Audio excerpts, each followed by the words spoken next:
President Bashar আল আসাদের পতনের পর গত ডিসেম্বরে মাত্র দুদিনে 480টি বিমান হামলা চালায় ইসরায়েল। এসব হামলায় টার্গেট ছিল দেশটির সামরিক শক্তি ধ্বংস করা। বাফার জোনে মোতায়েন করে বিপুল সংখ্যক সেনাও। সবশেষ গত জুলাইতে আবারও বড় ধরনের হামলা চালায় ইসরায়েল। টার্গেট করে রাজধানী দামেস্কে সেনা সদর দপ্তর। দক্ষিণাঞ্চলে দ্রুজ ও বেদুইন সম্প্রদায়ের সংঘাত বন্ধে সিরীয় সেনা পাঠানোয় ক্ষুব্ধ হয় ইসরায়েল। এর জেরেই হামলা চালায় নেতানিয়াহু সরকার। বাফার জোন রাখে নিজেদের নিয়ন্ত্রণে। 1 বছরেরও কম সময়ে 1000-এর বেশি হামলা চালায় ইসরায়েল।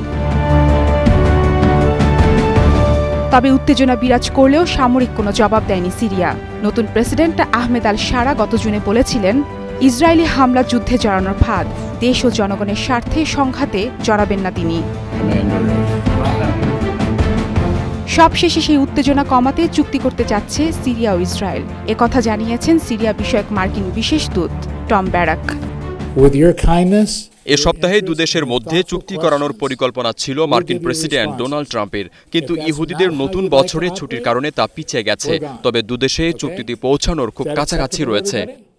নিউ ইয়র্কে জাতিসংঘের সাধারণ অধিবেশনের সভার ফাঁকে সাংবাদিকদের তিনি বলেন, চুক্তি অনুযায়ী ইসরায়েলের সীমান্তের কাছে কোনো যুদ্ধাস্ত্র বা ভারী সরঞ্জাম মোতায়েন করবে না সিরিয়া।